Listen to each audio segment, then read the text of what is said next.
Please call the roll. Commissioner Colleen, Here. Commissioner Garza, Here. Commissioner Clark-Holman, Commissioner Kenizic, Chair Dobb, Here. you have a quorum present. Thank you. Next item. B, Chairwoman's remarks. I have none. Next item. C, approval of the April 3rd, 2024 meeting minutes. There's a motion by Commissioner Colleen, support by Commissioner Garza. Is there any discussion on the meeting minutes? Hearing none, please vote. Motion carried. Next item. D, unfinished business. There is none listed. All right, next item. Item 1, under new business. Forwarding the final copy of the Office of Legislative Auditor General's Financial Assessment Limited Review Report for the Wayne County Land Bank Corporation's audited financial statements for the fiscal year ended September 30th, 2023. Thank you. Marcy. Marcy Coro, Auditor General, and if staff and our guests could introduce themselves. John Kellett, Audit Manager. Tim Small, You have all sorry, the time. auditor. Will Hamner, Audit Manager. Anthony Cartwright, Executive Director, Wayne County Land Bank. What you have before you, this is OAG's Financial Assessment Limited Review of the Wayne County Land Bank Corporation's audited financial statements for the fiscal year ending September 30th, 23. And John Kellett and Tim Small will go through a brief overview of the financial statements. Yeah, so from pages 2 and 3 of our report, the Land Bank Corporation received an unmodified opinion on the audited financial statements for fiscal year ended September 30, 2023 from Plant and Moran, the external auditor for Wayne County. A report on internal controls over financial reporting and on compliance with laws, regulations, contracts, grant agreements, and other matters were provided in accordance with generally accepted government auditing standards. The report did not identify any deficiencies in internal control and disclosed no instances of noncompliance with other matters that are required to be reported under government auditing standards. From pages 3 and 4 of our report, the assets of the land bank exceeded its liabilities by $7,729,000 and $7,254,000 total net position for the years ended September 30, 2023 and 2022 respectively. The increase in total assets and net position for the year ended September 30, 2023 primarily relates to the land bank purchasing multiple right of refusal properties which are recorded at the true cash value. Non-right of refusal properties are carried at $250 per parcel. The land bank's governmental fund ending balance for fiscal year 2023 was $7,729,000, an increase of $475,000 from the prior year.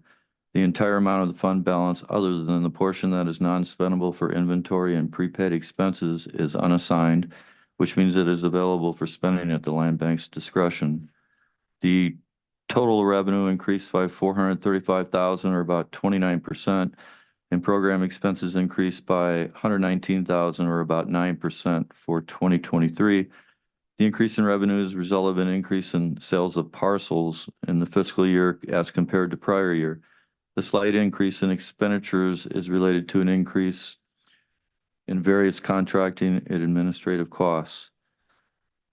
So, based upon our review of the external auditor's opinion, the financial statements referred to above present fairly in all material respects the financial position of the governmental activities and general fund of the Wayne County Land Bank Corporation as of September 30, 2023, and the changes in its financial position for the year then ended in accordance with accounting principles generally accepted in the United States of America. It is our recommendation that the OAG's financial assessment limited review report of the Wayne County Land Bank Corporation's financial statements for fiscal year ended September 30, 2023 is forwarded to the Wayne County Commission for receipt and filing. Thank you. Thank you. Do we have any other comments from the AG or staff? No, we have no other comments. I'm not sure if Mr. Cartwright does. No, I don't have any All right, comments. great. Good to hear. There's no findings on this. Any questions from commissioners? Commissioner Colleen. Thank you, Madam Chair. So we got like aggregate numbers. How many actual buildings did we sell out of the Wayne County Inland Bank? Many structures. Yeah, yeah. Or Or if you have vacant lots that you've sold, just, okay, we sell structures and vacant lots. We are over, last year, we actually reached 1,100 parcels. Not for the year, but over the duration of the land bank. yeah, do you know how many were last year of sales? Last year, we sold 48 parcels and 62, I believe, vacant lots. And, Excuse me, structured, 48 structures, 62 vacant lots. and people are just responding to what you have up on the website, just citizens, companies that come in? No, and so say- we have different programs. So we got side lots. So if it's a vacant lot next to your home or business, if it's a residential lot, you can buy it as a side lot. And what we did about 2 years ago, we expanded that program not just to include the immediate neighbor. We expanded it to include the whole block. And then we actually went out to a quarter mile radius because we figured that people hear about that lot that's just not next to them. We have a website, we have Facebook, we have Instagram, so we do advertise our lots. There's something that Comms put out for us. It's called The Vault, and that's how we market our property. So we definitely have ways of getting the information out to the public. Yeah, I'm just trying to get a little bit of a picture here. So you got side lots. Mhm. What's kind of the ratio between residential and commercial that you have? We're about 95% residential. I thought it was not that long ago, it was almost all commercial. No. Commercial, the county handles the commercial. So you might be thinking of my previous role where I did handle all the commercial properties for the county, but that's in the building side, the building real estate side. I could be. So Yeah. it's mostly residential, huh, and vacant Yes. lots. Yes. Okay. All right. Thank you very much. Thank you. Madam Chair. Oh, Commissioner. And Clerk are Washington. those lots going for $250? It varies. So side lots go from anywhere from 100 to 2,000, depending upon the class of the lot. Then developmental lots go for, in the Highland Park, they go for about 500. That's probably our cheapest developmental lot. And they go from 500 all the way to SCV for developmental lots. But if it's a side lot next to your house, It's a side lot next to your house. You can get it for anywhere from $100 to $2,000. Okay, any other questions? Is there a motion to receive and file? To receive and file. Moved by Commissioner Colleen, supported by Commissioner Garza. Please vote. Motion carried. Thank you for joining us. Thank you. Next item, Madam Clerk. Item 2, report and final copy of the Office of Legislative Auditor General's letter on assessment regarding county clerk personnel issue. We have several guests. If they could join us at the table and introduce themselves.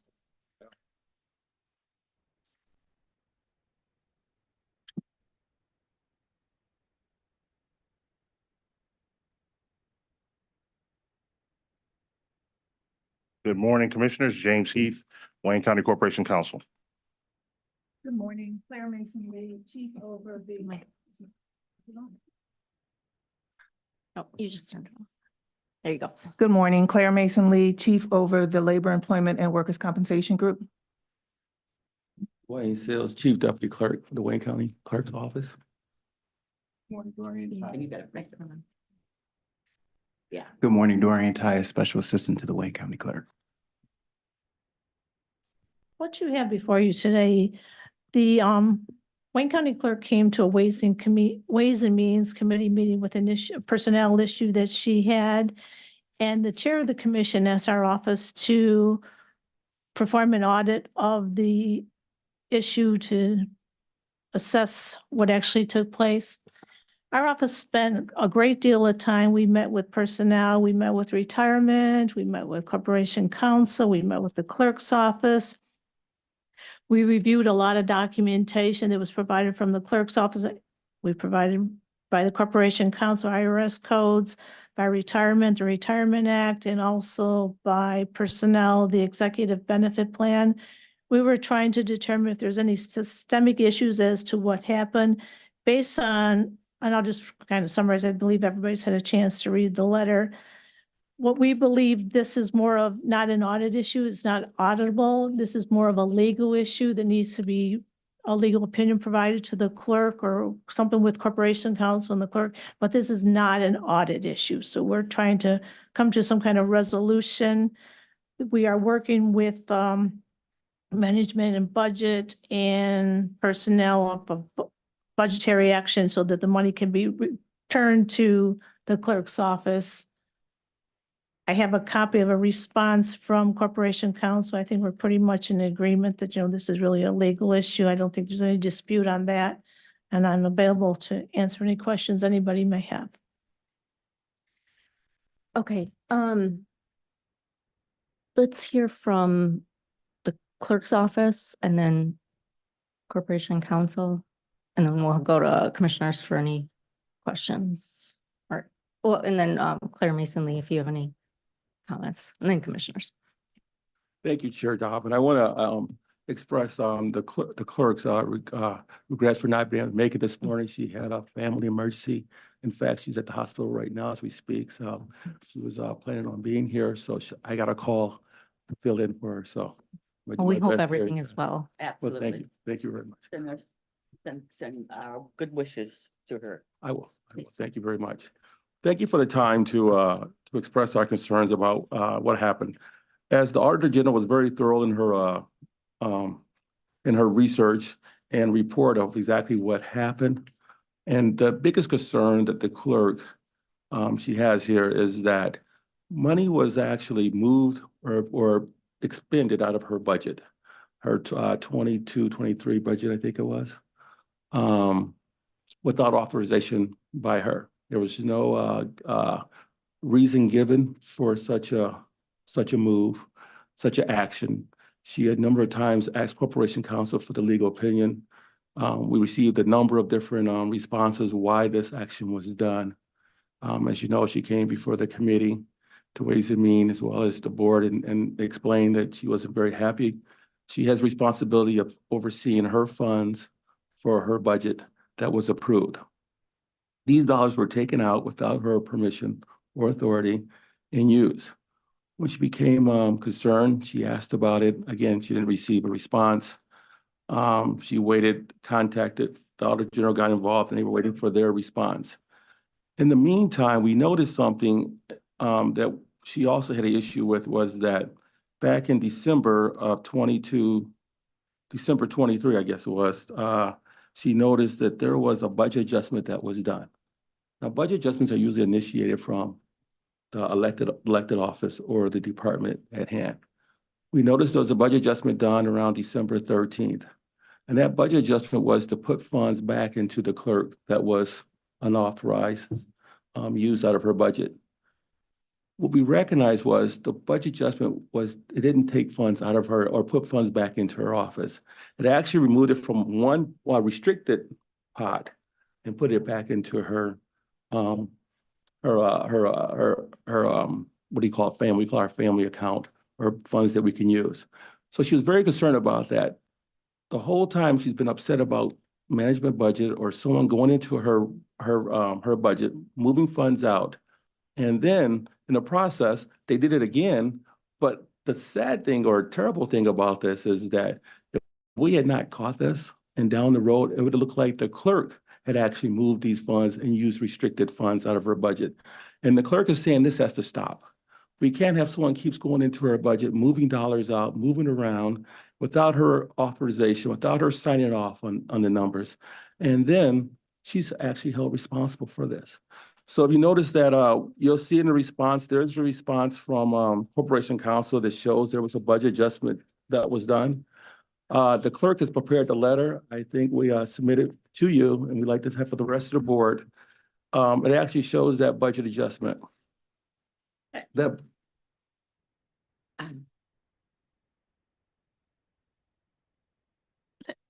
I'm not Commissioner following. Clark, come on, I'm, Okay, so Mhm. I'm not really following. How does one move money out of your? It- out of- Does she, first of all, is she aware of who did it? We do, we can see it was actually done by, it says it was moved, it was personnel. It was with authorization from personnel, but it was moved by Robert Wigan. I think he's a deputy, is he the deputy CFO? Yeah, Yeah. if I could just clarify that Yeah, point. but Right, so I wasn't in Ways and Means, so I'm not, Rob, aware. Rob Whitigan was not involved in the original issue that prompted this. What the budget adjustment that that Mr. Shields is referring to was an attempt by the administration at MNB to make the clerk whole for I believe the amount was $3,355 roughly, that was used to pay a former appointee who we believe was entitled to wages after there had been an attempt to remove her from service. That employee was paid, and the clerk believed at the time, and still does, that was done inappropriately. And so to kind of, clear that issue, it was our attempt to put those funds back into the clerk's budget so that at least that budget would not have been harmed in some way. In trying to do that, we've since learned, after we sent the letter to the Auditor General, that the funds were taken from a restricted account belonging to the clerk. We've spoken with MNB as recently as this morning. They are correcting that, and so those funds will be returned to the clerk without any harm to Madam Clerk's budget. Oh, okay, all right. And so Rob Whitigan, as the chief deputy CFO, was involved in making that switch. So that's why his name is on that. He was not directly involved in this that goes back to December of 2022. So this stems from a situation where an employee felt that they needed, that they should be reimbursed or paid for something, and the clerk felt like they shouldn't be. Is that what the bottom line is?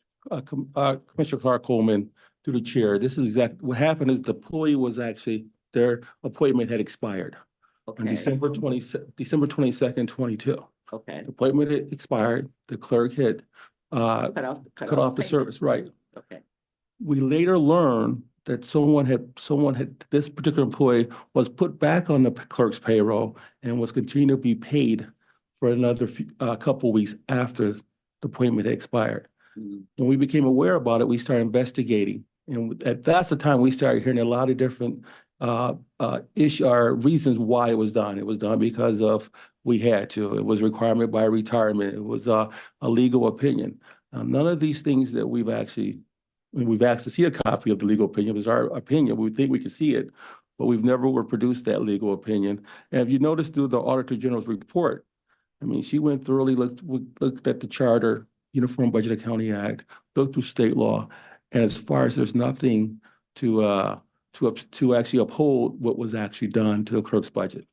So if I could just say a few points. There wasn't a written opinion that was issued by Corporation Counsel on this. We were giving advice both to Wickers and to PHR in this matter. And there was not a written opinion. That's so, but what Dwayne is asking for, give us the advice that you gave to PHR, right?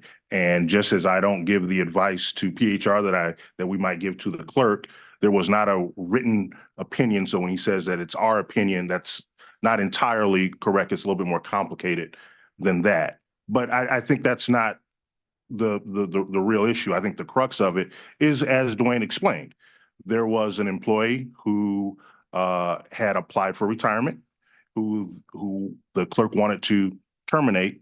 And our discussion with PHR and with Wickers was that created, while you can normally unappoint someone or terminate an appointee unless you do so for some sort of discriminatory purpose, when you add into the mix the retirement approval that has already been granted, that complicates things. And Department of Corporation Counsel had concerns about the impact that would have with respect to our retirement ordinance. And so it was a unique situation that doesn't come up quite often. And so, or perhaps none at all, quite frankly, is that we could recall. And because the actions taken by the executive branch were based upon discussions we had with our client, and because we recognized that the clerk's office disagreed with the actions that had been taken, we said that the cleanest thing to do would be to make her budget whole. And that was what we had attempted to do, as I've learned now, perhaps somewhat clumsily. And so we are correcting that and making sure that the funds in question that were used to pay those several days of salary and everything for the employee in question do not come from the clerk's budget and do not place her in a poor position. All right. So That's exactly what now happened. I'm clear, because I'm sitting here trying to figure out what's going on here. People can just go in anybody's budget and take money out of there for no reason. No. So now it's a disagreement. Right. And you're right. And so, I mean, as to the point, I mean, I think we've said just about what we need to say about the kind of the legal question going back and forth. All due respect to others who have looked into the issue and have their own feelings about the legal conclusions reached. We stand by our thinking in that regard, and want to be clear about that. Right. Okay, I'd like to go back to Mr. Seals. Okay, thank you, Mr. Dobb. I want to make sure that, I don't want to make sure this is not a simple situation or there's kind of brushing through on the rugs here. They went into her budget and paid someone after she had said no. They had no authority to do that. As we were sitting waiting to find this out, they decided to try to fix what they had done, the $5,418. They went back into her budget. Now, again, the seriousness about this is that if it was not discovered what had happened 6 months, 8 months, a year down the road, no one knew. The clerk office, and obviously when budget adjustments are done, there's a Ways and Means meeting. We come here, we sit here and we talk about it, and we explain why there is a budget adjustment. We didn't know anything about it. We didn't know, no one told us about it. It was just something that was done over the holidays, looks like. We come back, and just now, I just recognized this literally 2 days ago, that again, someone went into the clerk's budget, went into strict restricted funds, court dollars, moved those dollars into another area. So it's basically taking clerk money, restricted funds, put into another area and not telling us. And the problem with that is that, again, 6 months, a year down the road, this would have popped up. The clerk would have been responsible for funds being moved around, restricted funds moved in her budget. And this is something to say that, well, it's an error or mistake. No, this needs to stop. I mean, this is something we complained about this a year ago, and it was done again, almost a year later. We don't want this to happen again 6 months ago or a year. As the Corporation Counsel here mentioned that, we have a difference of opinion. We want to make sure it's cleared up now. There is not a difference of opinion that Corporation Counsel, M&B, should not be going into the clerk's budget without her authorization. That wasn't the subject of any opinions at all. Corporation Counsel didn't give the opinion that money should be taken out of this budget or that. That was never part of a discussion. And this is not a systemic issue. I think rightly so, this committee had the is at its core, and I know Mr. Seals and the clerk disagree, and that's perfectly fine. Sometimes folks do disagree with our legal judgment, but that is what is at issue here. We agree with the Auditor General on that point. The effort was made to try to make the clerk whole financially, and I think we're still involved in that process. And once M&B clears it up,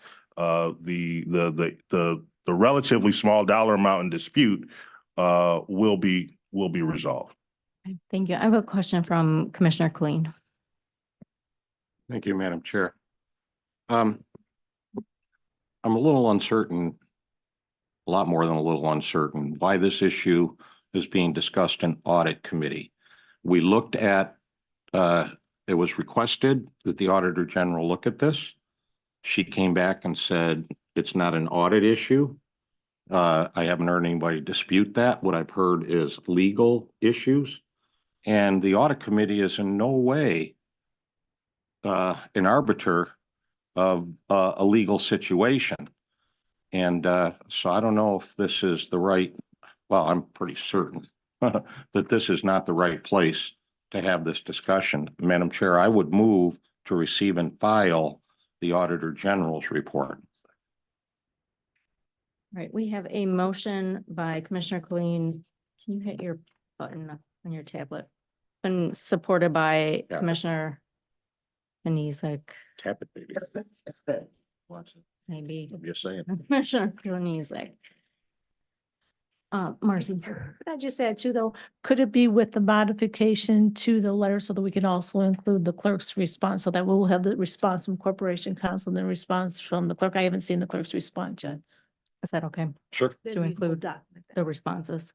To your audit Are you good with Mhm. that, Commissioner Kenizek? or to your investigation. We will include your response. All right, we have a motion and support. Any last discussion on this from commissioners? Okay, with that, please vote. Thank you for joining us. Thank you. Motion carried.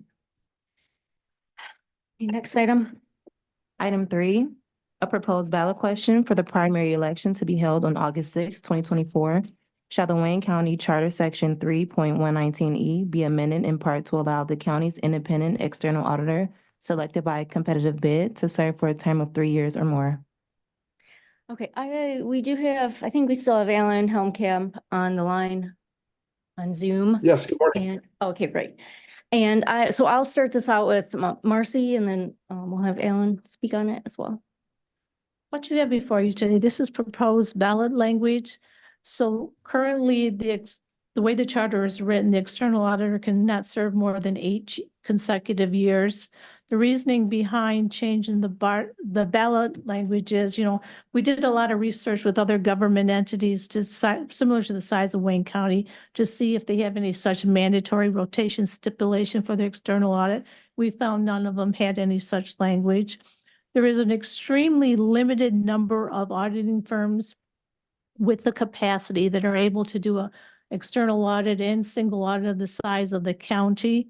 We're concerned that when it goes out for bids, if we can't allow all the firms that have the capacity to bid on the contract, we could end up with a firm that does not have the capacity to do the audit. This could have dire effects to the county because it could affect, if an audit is not completed on time, it could affect our budget sharing, it could affect our bond ratings. There's a lot of, stipulations if an audit is not done on time.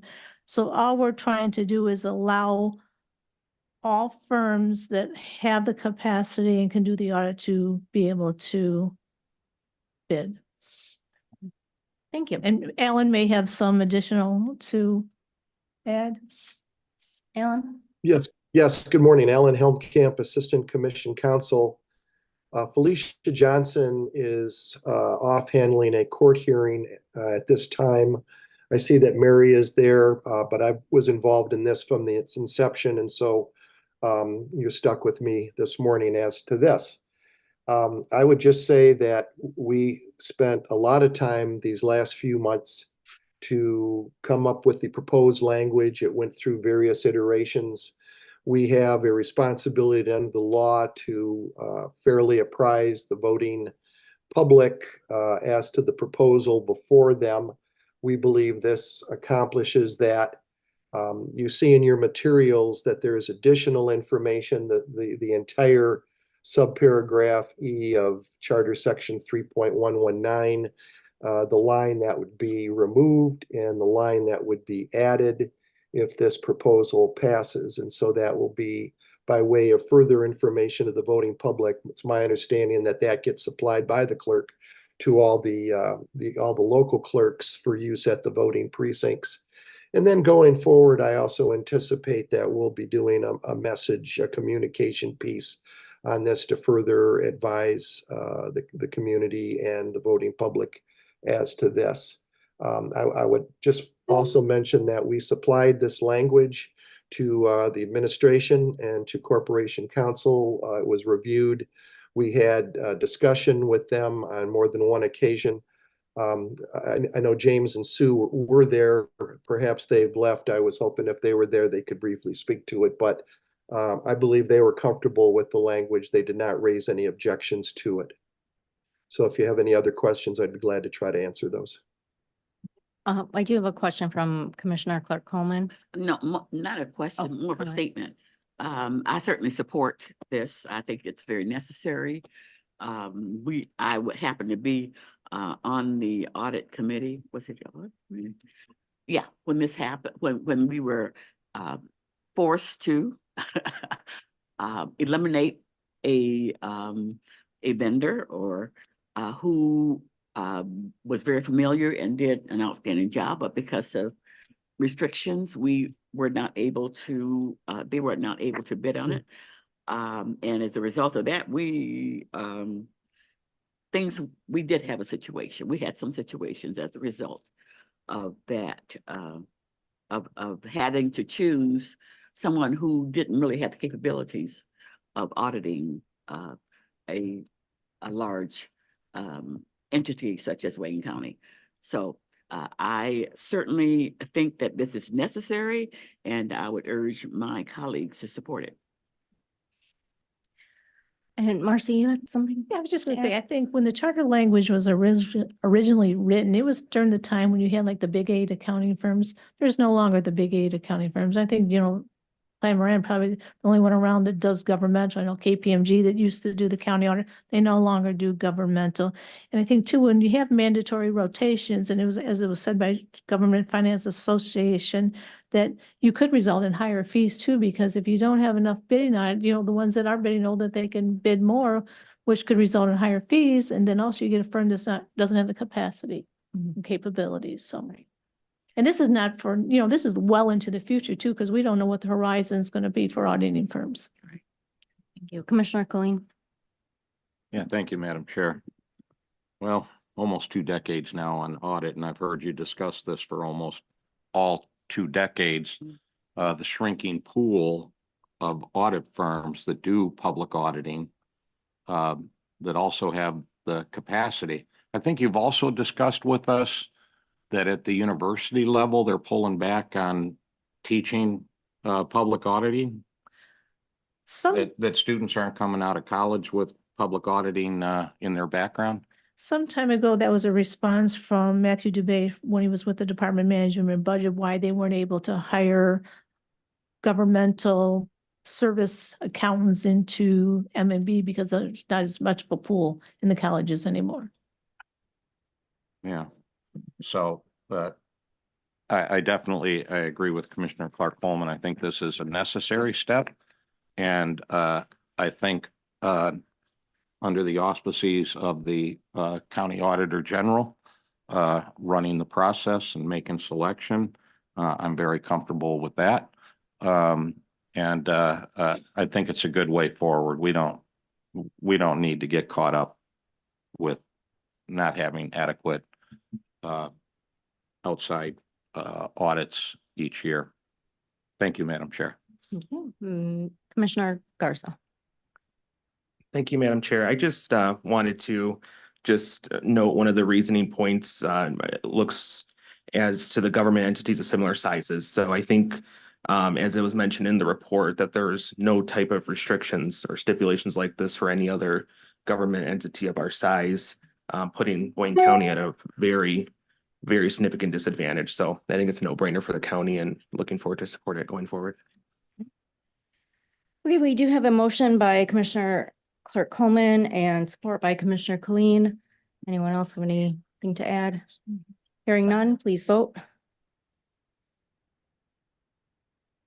Motion carried. Thank you. Next item. Thank you. Thank you, Ellen. F, such other matters as may be properly submitted before the committee. There are none. Next item. G, public comments. Is there anyone wishing to make a public comment to the Committee on Audit? Is there anyone on Zoom or on the phone? You can go ahead and unmute yourself.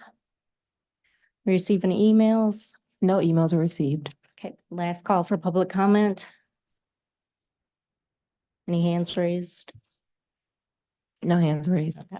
All right, public comments are now closed. Next item, Adjournment.